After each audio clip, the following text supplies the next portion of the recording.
Amazing. Seeing the attendee list coming up there. Good afternoon, everyone. Thank you so much for joining us. Just give it another minute or so to let some more people filter in.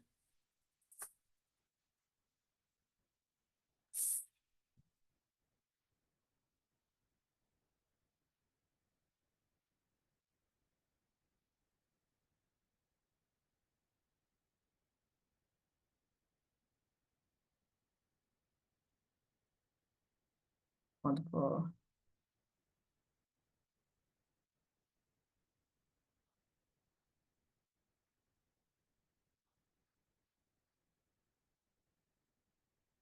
Amazing. All right, I think we should get started then.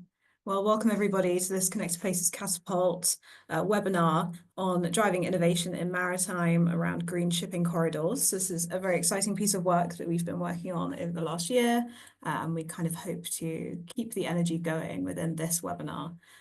So really looking forward to some exciting outputs. We've got some really exciting panelists as well that have come to talk about some of the work that we've previously done and how that will then lead into future work that we also want to carry out.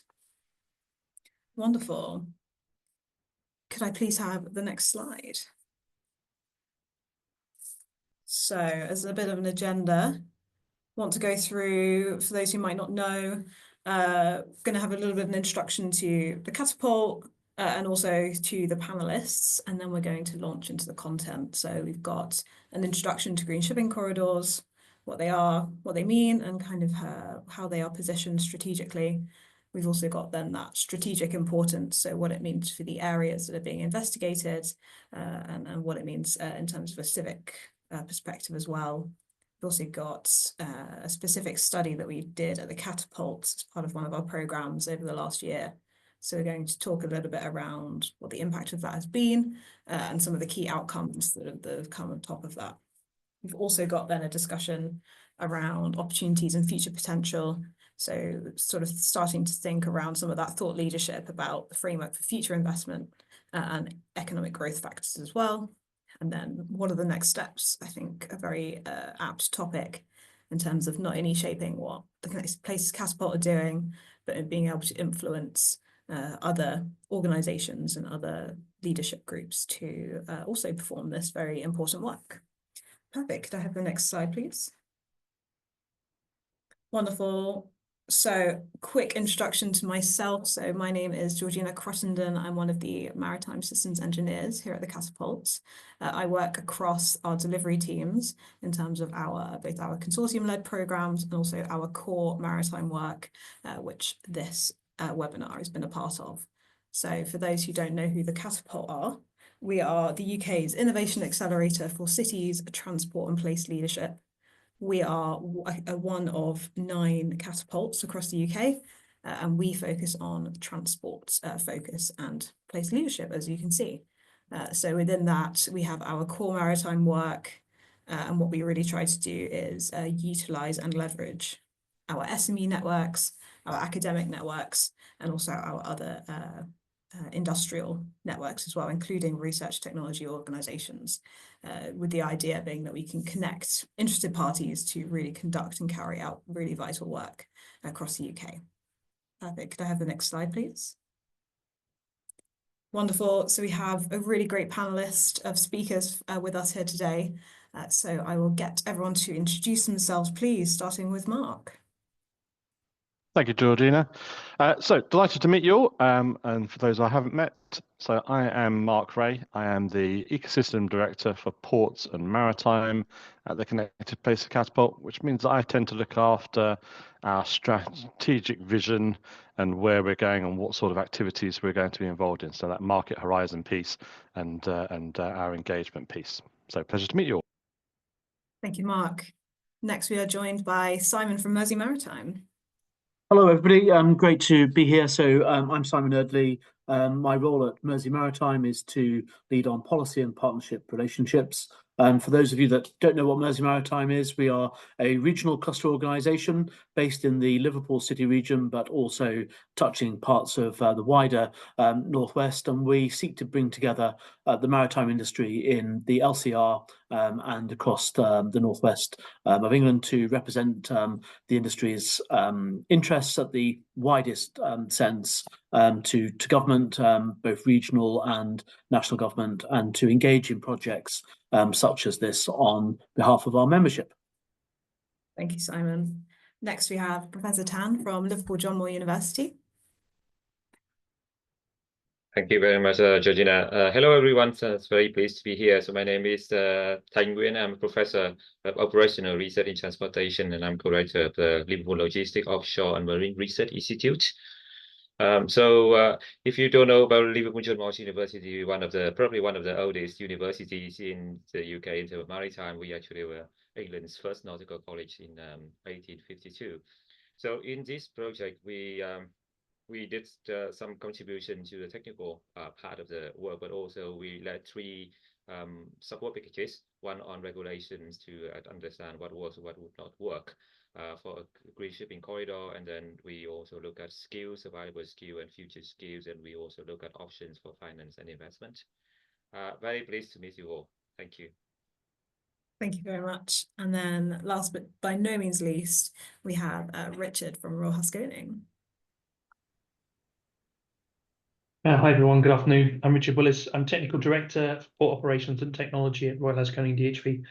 I work in the Maritime division of our company, which is a global engineering consulting business, and my team helps ports become more efficient through use of technology in every sense, from productivity through to carbon efficiency too, which is more what we're talking about today.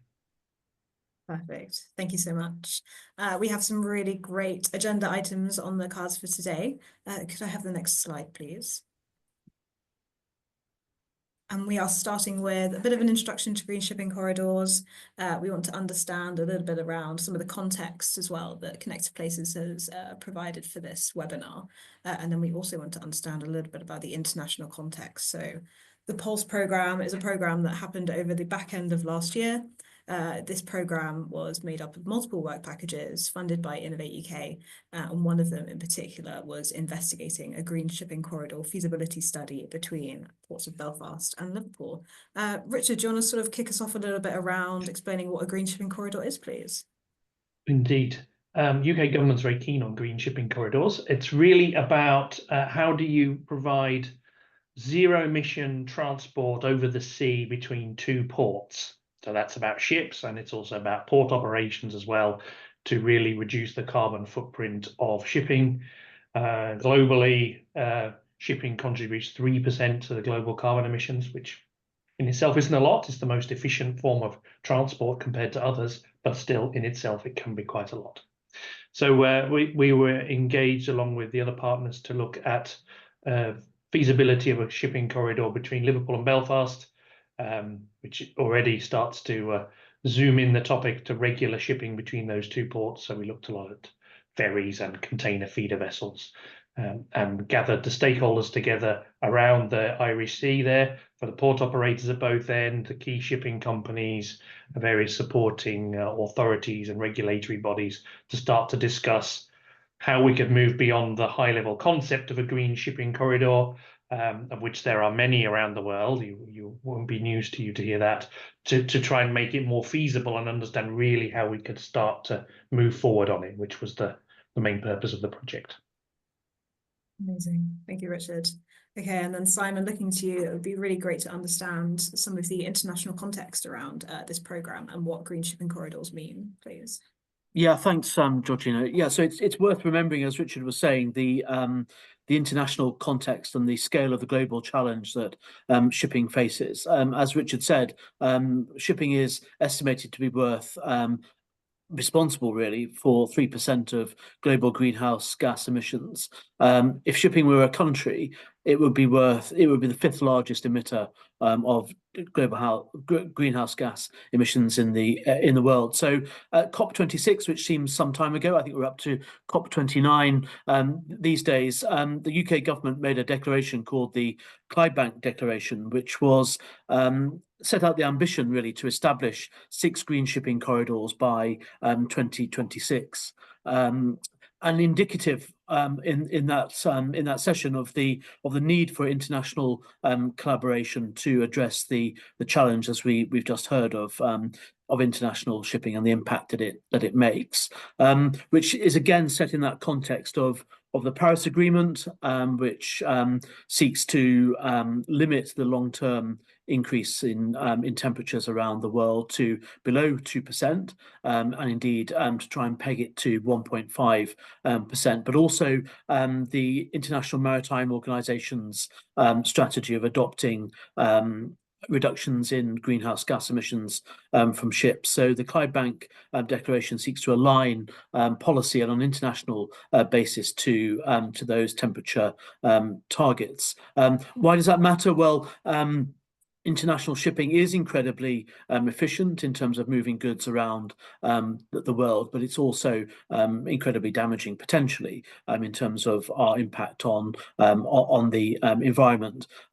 So the aspiration to create these green shipping corridors, I think it can best be described as trying to create a sort of bite-sized chunk of activity within two geographical areas. The linkages between Liverpool and Belfast are about 130 nautical miles. It's one of the busiest routes in the Irish Sea between Liverpool and Belfast. And how can we, in a practical way, seek to bring about around this ambition of decarbonising shipping in its widest sense between those two points. So this is a regional, if you like, or even a national focus, but it's also in that context of the overall ambition to bring about decarbonisation of shipping at an international level. So I hope that gives a little bit of international context to the reason why this work is so important. No, exactly. Thank you so much, Simon. Could we have the next slide, please? Thank you very much. So a little bit more around what this means then for the strategic areas that have been involved and some of the communities that surround it. Professor Tan, could you please explain a little bit around who is using this corridor currently, what it means to really kind of go green, and some of the what's at stake essentially for this work?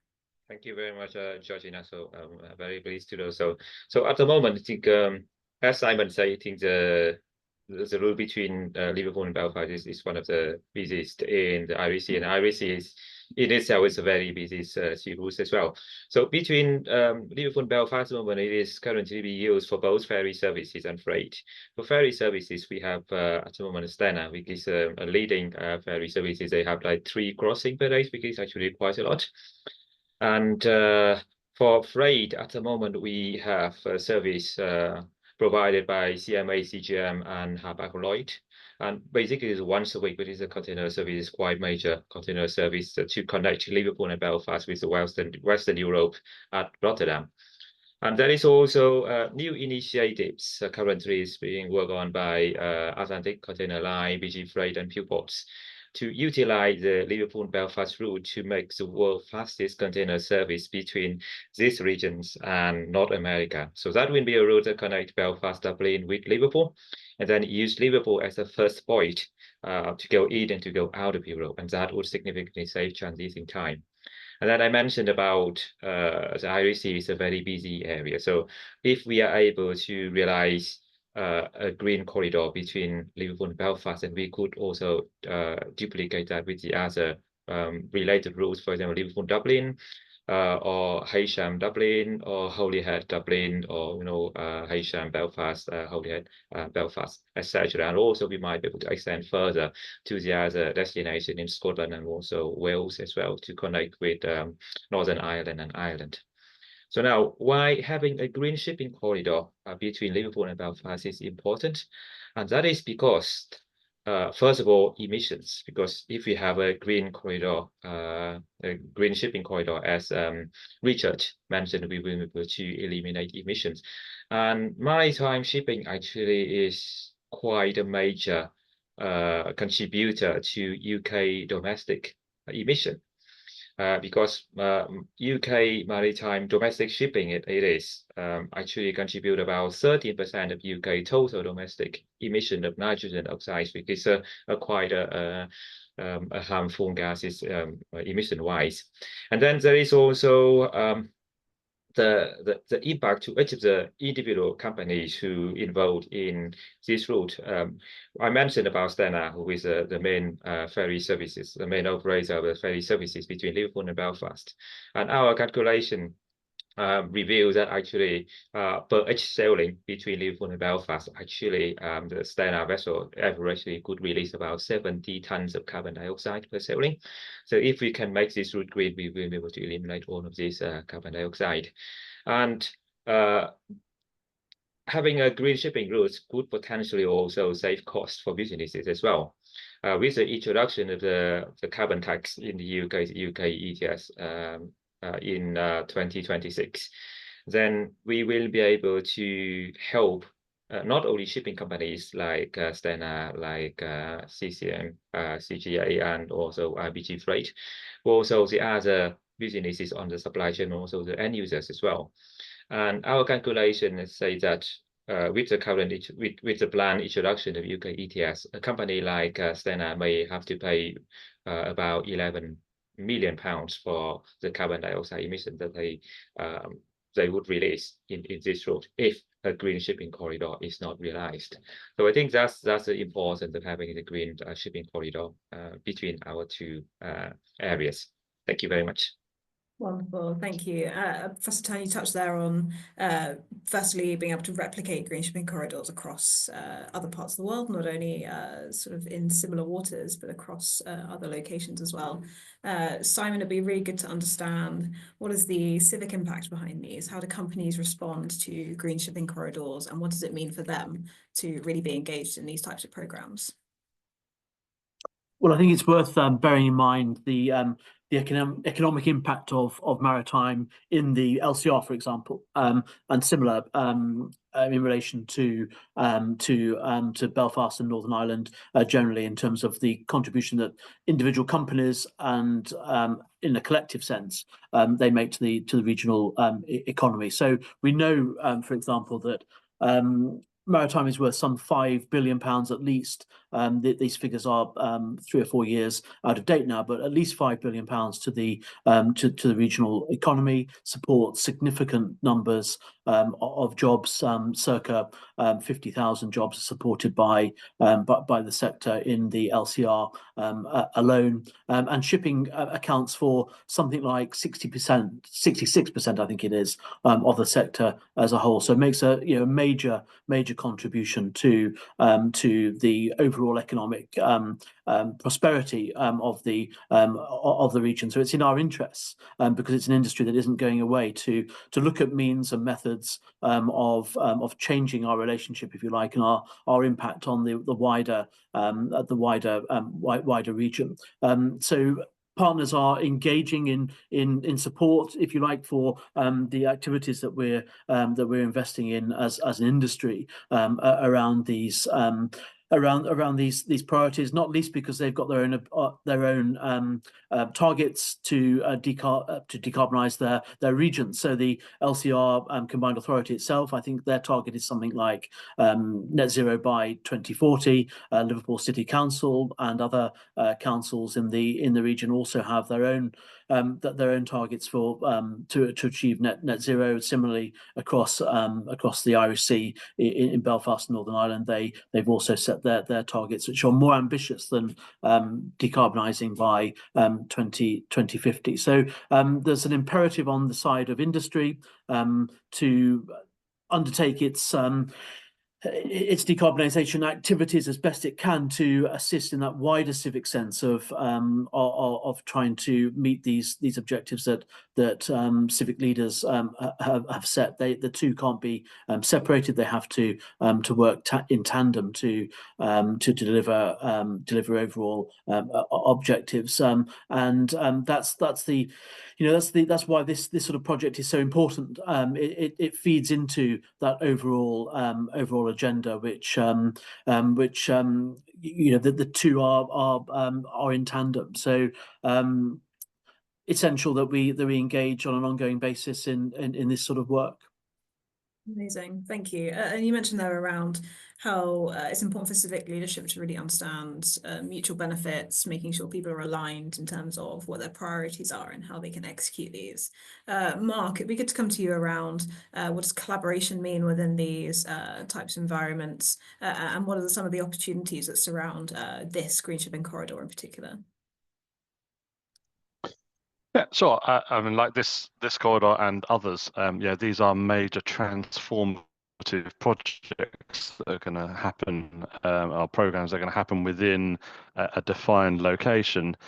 And that means, of course, that you're now moving across a very wide range of stakeholders and engaged parties in order to do it. It's not just about changing over the fuel or the energy source within a boat and or a vessel and running it back and forwards.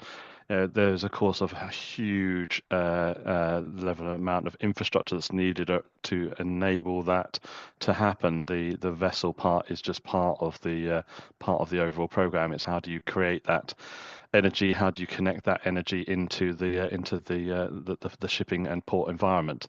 So these are huge transformative projects. You need, of course, a lot of collaboration across a very broad cross-section of stakeholders, including those around the civic leadership, those in the finance and investment community, those in the regulatory communities, those, of course, related to the shipbuilding and ship operation, and of course then the logistic chains that generally flow through these. As Tang said earlier, the RSC is an extremely busy stretch of water around the UK and of course globally, and there are some 17 different shipping lines running regular daily routes across that water, which is challenging, but it also, in terms of this project, of course, makes it an ideal environment for us to develop, prove and scale up the sort of green technologies that we'll need to operate both within the ports and landside and within the shipping themselves. We also, of course, benefit a great deal in the UK and, of course, in this particular stretch of water by having a very stable and cooperative arrangements across the water, because it is such an important trading route between the UK, Northern Ireland, of course, as part of the UK, and Southern Ireland, our nearest trading neighbour. So there's a great degree of stability there, a great degree of collaboration and cooperation between them, a policy level and a regulatory environment level, as well as through trading arrangements. We also, of course, the underpinning thing of all of this, of course, if we want to have green shipping, we need to have green energy and green fuels. And again, this particular part of the world is particularly well endowed with a number of renewable and clean energy projects that are here, including, of course, a number of offshore wind facilities already established, and a growing number of trial sites for methanol and hydrogen production, as well as, of course, lithium recycling is an extremely important industry in this part of the country. So we've already got a reasonable baseline there and a growing demand for that capability and that capacity within the region. Of course, there's an awful lot to do on both sides of the water in terms of growing that. And it's great to see that in this under this new government that we now have within the budget that was announced, we do have some sizable funds as catalysts and enablers for feeding into the development of those new fuel and energy generation projects, particularly around, in this part of the country, around hydrogen, and of course the longer term potential then around carbon capture. So yeah, there's some really big ticket project items coming along at the same time, and so it's an ideal time for us to be looking at quite how do we convert this program into the green shipping initiative in the RSC. Amazing, thank you, Mark. Just to note as well, please do drop any questions you might have for the panel into the Q&A function. We will have some time for some questions at the end, so please do come up with your most complicated green shipping corridor questions that you possibly can, and we'll throw them to the panel and see how they are able to work with them. Perfect. Could I have the next slide, please? Wonderful. So we've referenced the study that we did as part of the Catapult in the collaboration with both Royal Haskoning and Liverpool John Moores and other partners. Richard, can we come to you in terms of describing kind of how the study went, what it means for the methodologies and the processes that were brought out, and also potentially going through some of the key outcomes as well from the pilot projects?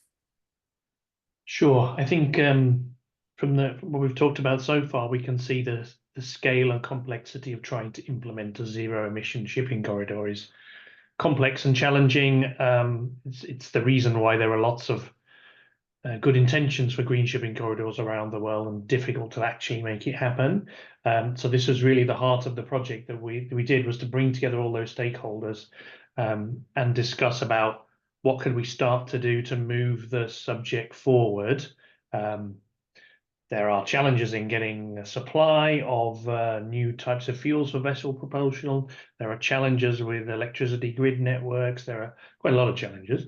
So we wanted to focus on what we could actually do. And these is the part of the list of projects that we came up with as a group. And I guess to echo what Mark was saying, really, it's about collaborating as a group with all the other stakeholders, both from a civic and skills and regulatory point of view, to understand what we could really do. And actually start to make a difference to reducing carbon for shipping on the Irish Sea on this route, and also preparing for the future when more new fuels like methanol may come along. So this is the short list of things that we came up with, enabling studies, for example, to help move forward with preparing new ways of working, new risk assessments, training, regulatory guidelines. I think energy supply is perhaps the largest and most challenging section here, where really for green, the vessel operators that we talked with are all quite keen on methanol as being their fuel of choice. And Stena Line are launching 2 new vessels on the Irish Sea that are methanol ready next year, and have plans for other vessels, and have already been operating with methanol in Sweden for some time. But trying to source methanol in the Irish Sea is quite a challenge. It's not available today. So trying to figure out where one could start to make methanol really important. And also supply the electricity required for shore power, alternative marine power adds to the quayside as well, both from a generating in the port point of view, but also from supply from the grid. So there's quite a lot of complexity in those things, and I'm not going to talk about the whole list, but it was good to really gather everyone together, understand what they thought, and we had meetings with stakeholders online, and we scored and prioritized what the collective thought were most important and most feasible to do, which what became our shortlist, which you can read all about in the report. Thank you. And just a question as well from me. How do we prioritize now? I know you mentioned that the stakeholders that are involved in this research are able to contribute to say what they found the most impactful, or what they perceive to be the most required and needed.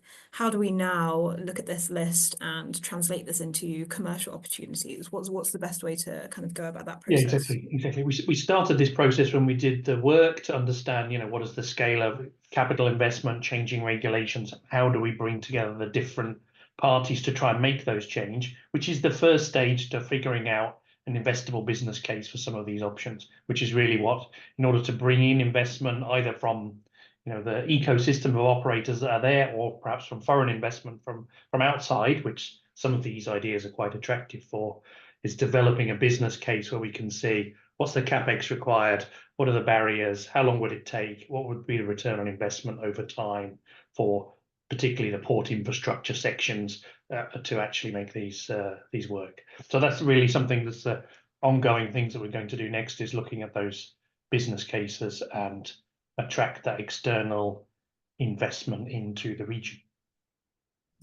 Thank you very much.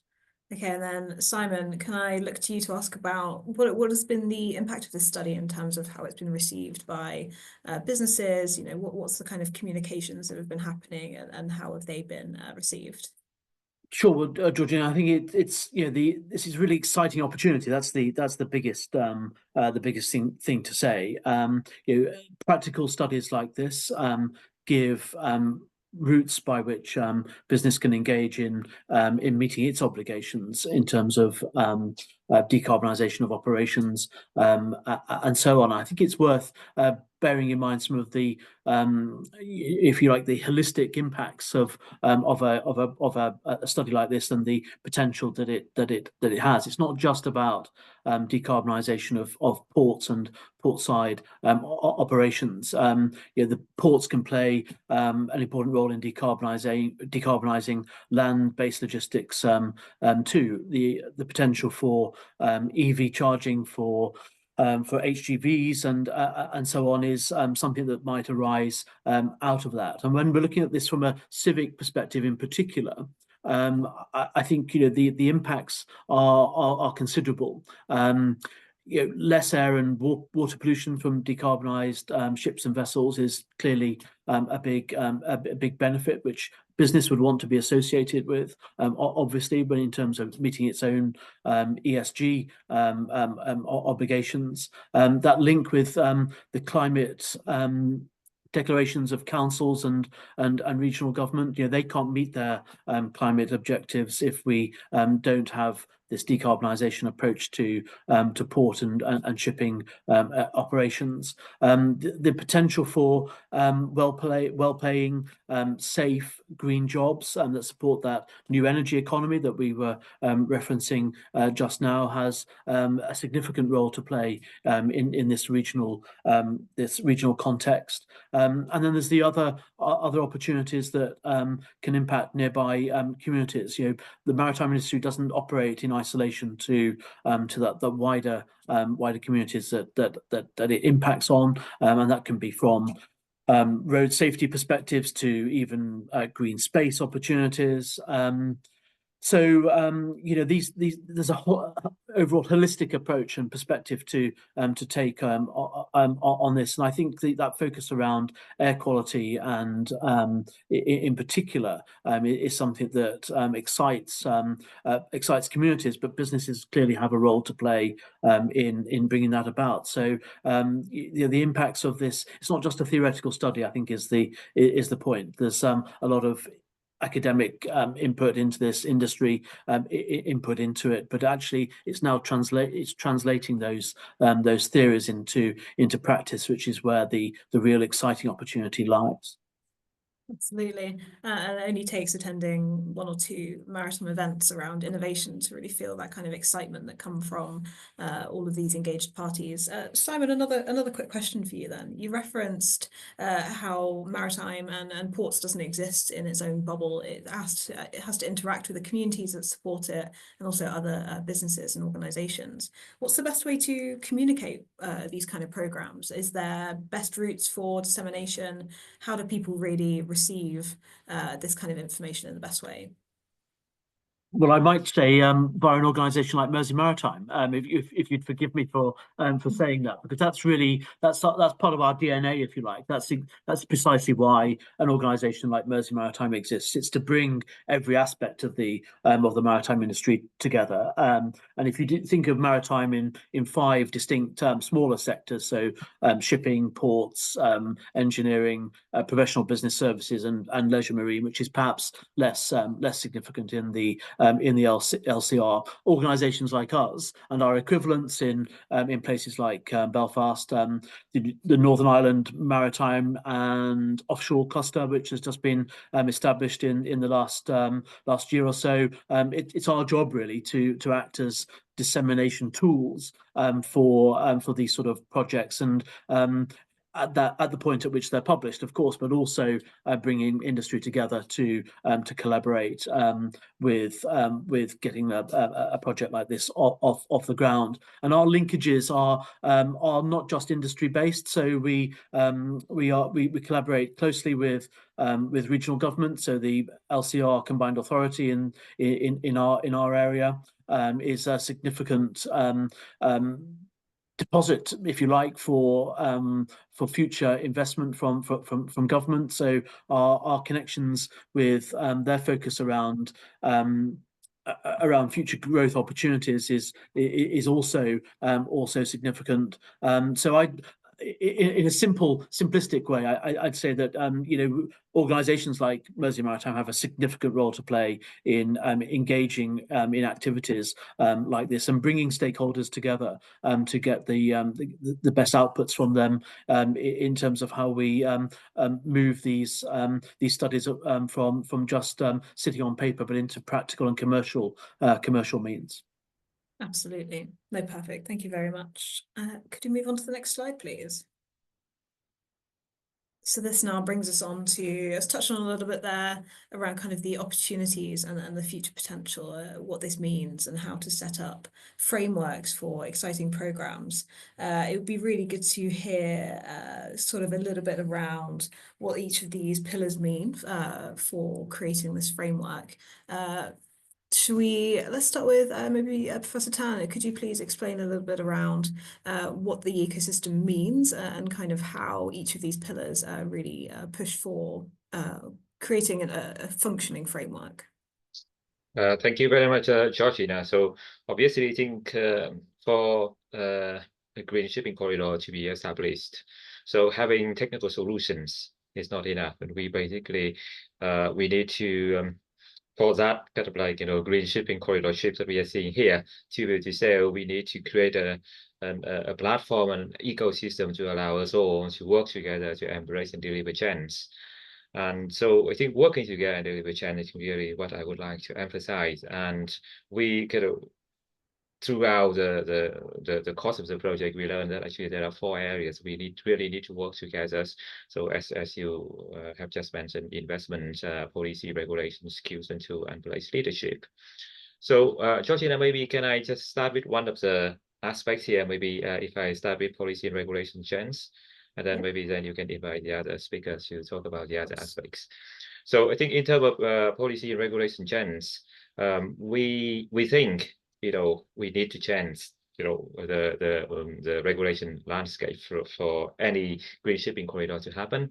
Earlier this year, so as part of this project, we engaged with a number of industry stakeholders who are involved in the IDC route, and then to ask them how do they view the current regulations and policies in maritime transport, or the lack of them, with regard to supporting them to start a green corridor.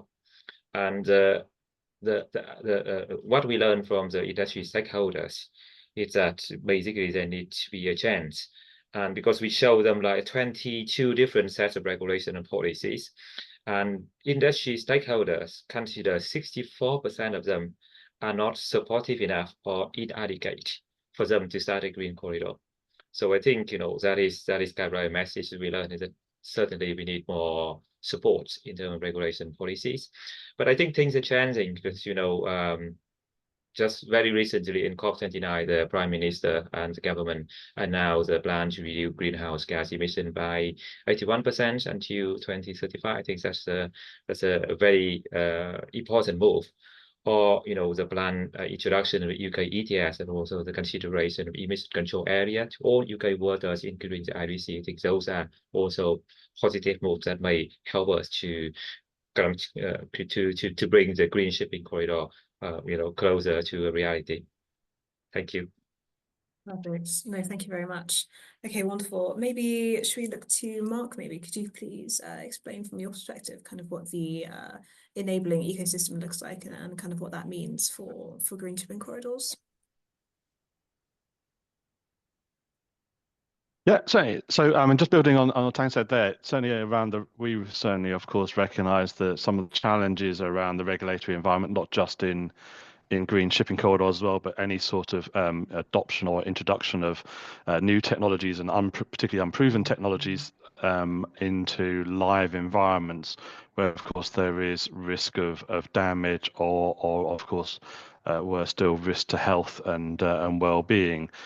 So we obviously recognise that there's quite a lot there, and we've been working particularly across the Freeport network as well, looking at them because the Freeports were established as to be hotbeds of innovation, and Liverpool is blessed by being not only just a Freeport but also by being an investment zone. So we've been developing a white paper with various bodies to try and look at how could we utilise those spaces, which have very strong levels of government scrutiny and engagement, and of course extremely strong civic leadership in terms of delivering those. So we've been looking at how to work those into some form of regulatory framework that could allow for sandboxing and the trial of new and development of new regulations in those. Related to this then, so another obviously particularly important framework to establish is the financial framework that we're going to need in order to deliver on these corridors. As I said earlier, they're major transformative projects with lots of different parties coming in, and of course they are going to need an enormous amount of capital and access to capital in order to drive those physical changes and to enable the establishment of new energy infrastructure, and of course the report that was developed along on this green shipping corridor goes into great detail about the sort of implications and the sort of impacts that will have, and we heard about some of those earlier. So these are big ticket items. Now, in order to deliver over the time frame that we have, of course, many of our ports and certainly our energy infrastructure was delivered over a sort of 60-year period. Now we're looking at delivering a new energy infrastructure, and not just one, but a complex mix of a multi-fuel energy infrastructure in as little as 15 or 20 years. So we're going to need a new financial model to enable that sort of investment to flow at the sort of rates we're looking at. So we're going to need a new financial model blending, public funding, sovereign wealth funds, and of course, an enormous amount of private finance. So there's been a number of pieces of work that have gone in there. We're currently just undertaking and starting a piece of work with one of our researchers in residence, Professor Stavros Kamparalis from the University of Plymouth. And we're doing a piece of work with him over the next 18 months. So we're going to be looking again for obviously lots of engagement with stakeholders and inputs into that work as part of a much bigger picture. And of course, we want to work with further stakeholders in this space, including those public banks, so the UK Infrastructure Bank and the British Business Bank, specialist advisors like Marine Capital Limited and Thetis IQ, and of course, our much wider network of investors, which includes the likes of PH3, etc. So finance, regulatory. The final one then will be looking, of course, then at the wider supply chain, because we're going to need to mobilize a large number of organizations and companies to provide, the retrofit services and new build services within the vessel supplies, the new supply of alternative fuels and clean energy systems, and all of the other sort of related maritime and financial and industrial demands. So it's going to be a complex model. It's going to need to look not just at maritime, but also related industries and other users and off-takers for these energies. So it's going to be a really big piece of work to pull all of that together. So yeah, it's a regulation and investment, really tough ones. And then I'll let Simon jump in then on the sort of the supply chain elements and the skills elements. Thanks, Mark. Yeah, I guess, look, the skill side is one of the most complex in many respects. How do we anticipate what new skills are necessary to deliver on these objectives? I mean, of course, in the LCR we have a range of world-class academic institutions from the universities, but it's not just about that level of education. It's about educating people from and inspiring them in many respects to get involved in this industry. I mean, the range of skills needs are diverse. So what's the transition? What does the transition look like in terms of clean maritime fuels? That's a considerable objective in itself. How do we deliver in practical terms? What are the skills required to deliver net zero emission vessels? Again, in itself, that's a daunting task.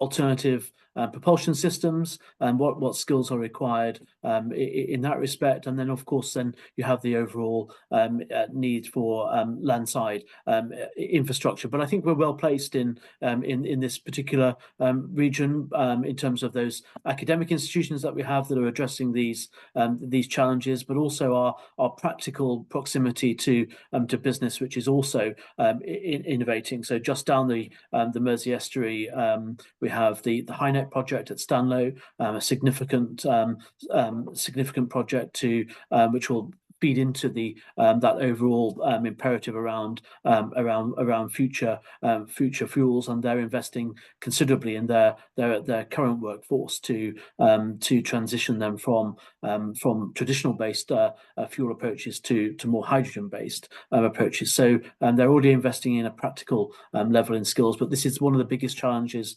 that we face, which will need to be addressed by government, but also at a national level, but also at a regional level too, when it's formulating plans around local growth plans, which are about to become a significant opportunity in the spring next year.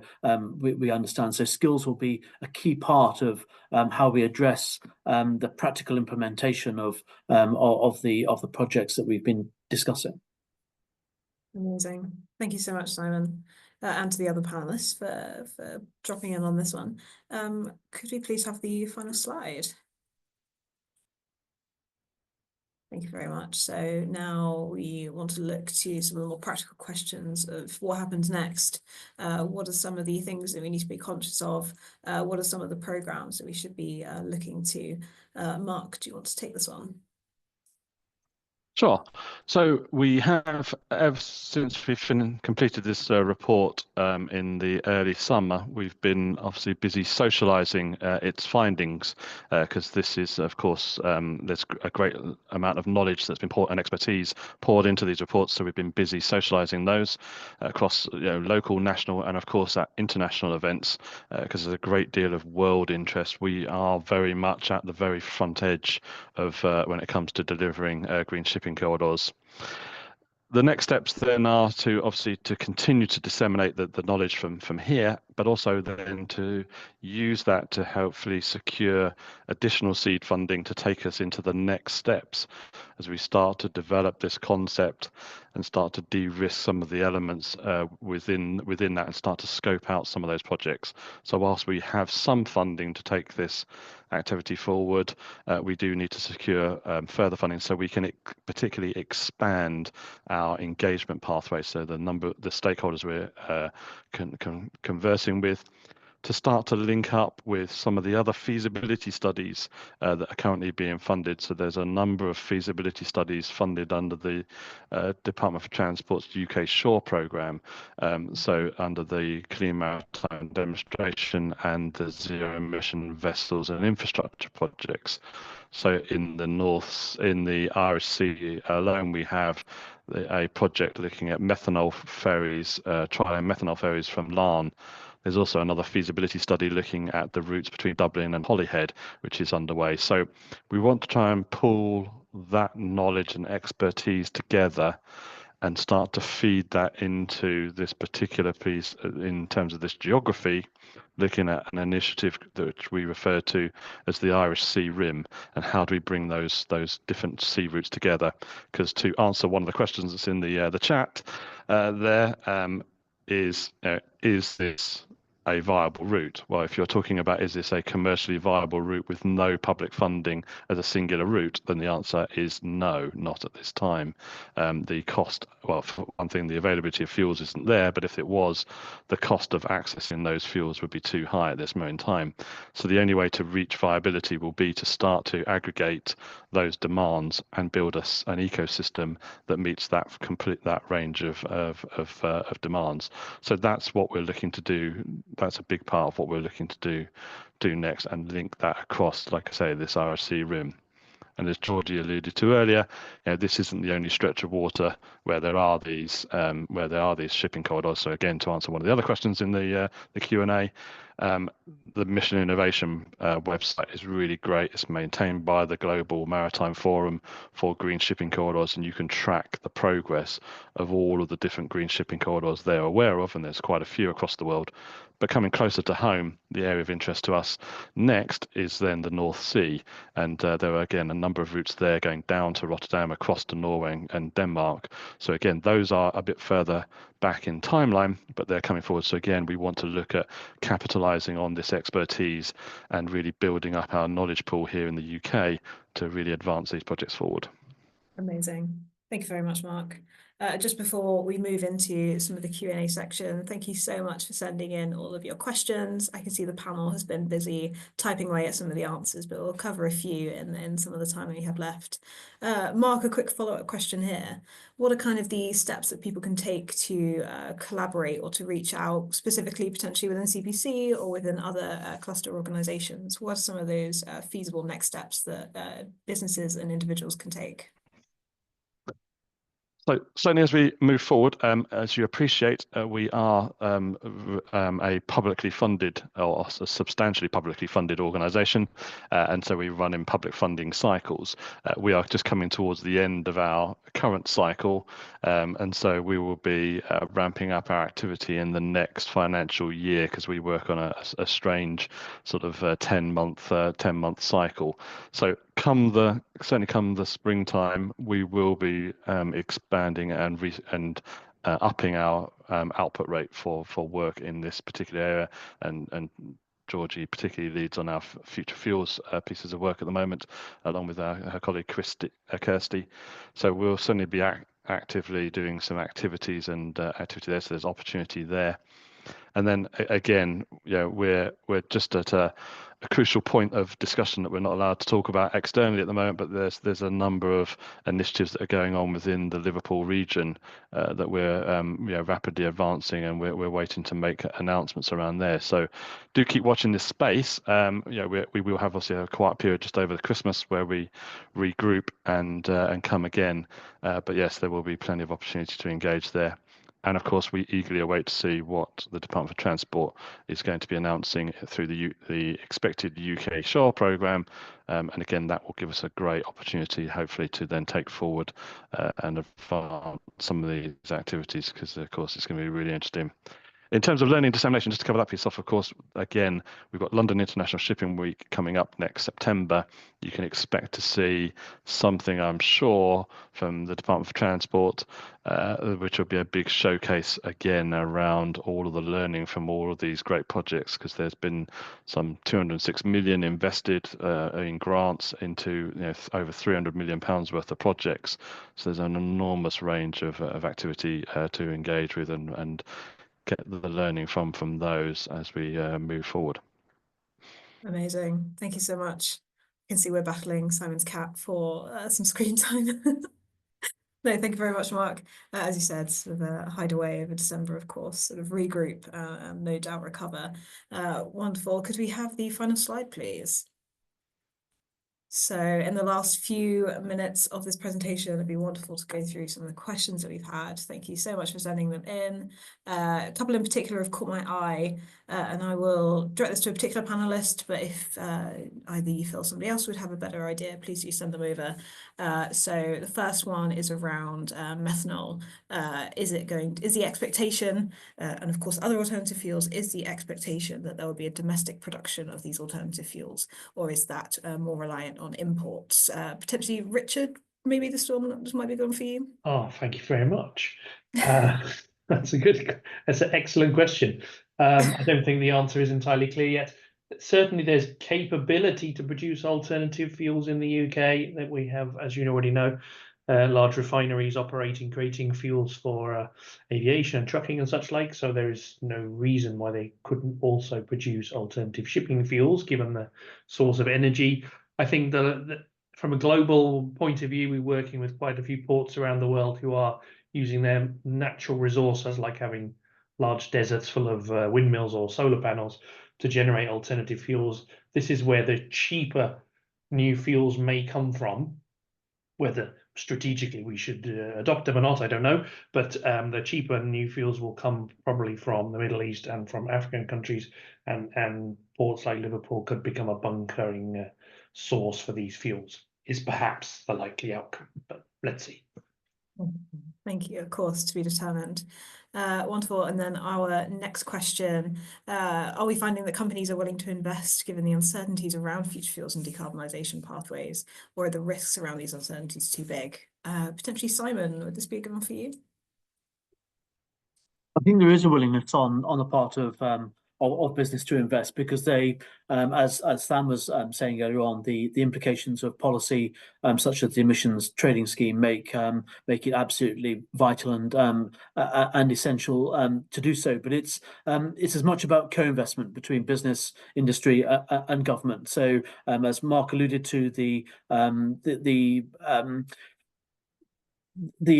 investment from UK Shore under the last government, £206 million to fund feasibility studies, essentially, and practical demonstrators of decarbonisation projects, was certainly a step in the right direction. It requires that joint approach, I think, from government and industry to make progress in this area. But I think industry does recognise the necessity of it. So I mentioned earlier on Stanlow. I think Stanlow features in one of the questions. There's no future for a oil-based refinery like Stanlow if it doesn't decarbonise its operations and transition to new methods and so on. So the writing is on the wall in many respects, and they're already investing at a substantial level in terms of that new. Well, it's not actually new. Hydrogen production is something they've been doing for 40 years or so. It's not that new a technology particularly, but it's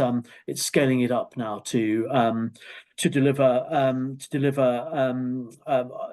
those net zero and decarbonisation priorities. So the scale of investment in the HyNet project, for example, is tens of millions of pounds. Some from government, which is very welcome, of course, but private industry on a consortia basis investing significant sums in terms of that overall project, which is exciting. But I think the emphasis really is on that co-investment approach, and we look forward to hearing from government in the future, in the spring, when the comprehensive spending review concludes, hopefully about new funding opportunities via UK Shore, which will encourage industry to continue on that journey if government demonstrates its willingness to partner with us too.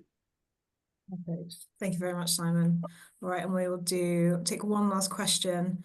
So we've got a question around, are there any actions in which ports and cities / places can take to draw in private investment in green energy terminals to support the import of sustainable fuels? Maybe Mark, would you be best placed to do this one? Yeah, sure. Yeah, and I'll just give a little bit of flavour for the response to Simon's question. In terms of, so last week we were at a major shipping event, and in terms of looking at new order books and what people are investing in, there was obviously, in terms of going green and going clean, there is a transition to get there.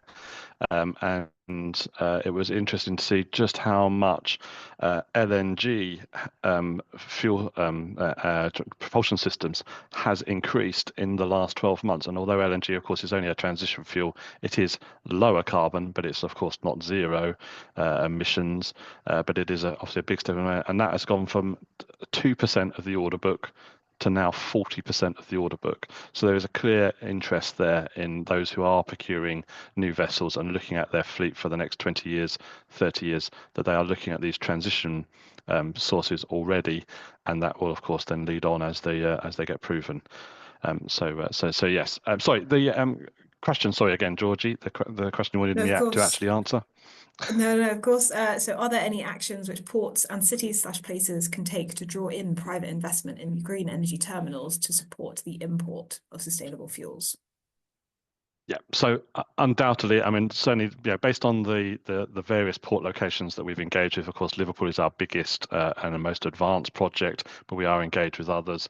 The key thing, of course, is to get down onto paper your action plan. So what is your pathway to decarbonising? So getting a feel for what is the potential future demand going to look like. Where is that going to come from? So not necessarily, immediately jumping to, we're going to become a hydrogen producer, but looking at, all of the usage you have through your port and city at the moment, and looking at the port in the context of the wider energy network within the city as well. So what are your other off-takers going to look like? So it's doing that mapping exercise. Where is my energy demand, what does that look like, and then looking at how do we actually meet that demand. And that's something, of course, that as you well know, Georgie, because you've been part of the team that's been working on it. In the last 2 years, we've been working on toolkits and support mechanisms for how can we do that. And we published our first of those toolkits last year, which was a little bit high level, looking at different types of ports. We looked at a fishing port, a medium-sized cargo port, and a large port. And of course, that work now has advanced over the last year. We'll be continuing that work next year, but starting to build out that toolkit to help cities with that first stage of understanding, so quite how do we prepare for this? What's the likely demand and what's that going to look like? And helping them start to think about it in the wider context. So once you've got that plan down, then you can start, as we've done here, start to break that down into those projects and start to scope those out. So what do we need to invest in? When does that need to come in that sequence? So it is a building up from first principles. What does so a bit like SimCity, what's my future going to look like? And there's obviously a little bit of a degree of crystal ball gazing there, but there is a lot of data starting to be developed and some fantastic academic led programs starting to really analyze quite what the impact of this is going to be and quite what sort of energy you need to make fair for. So Richard, anything else you want to add on to that?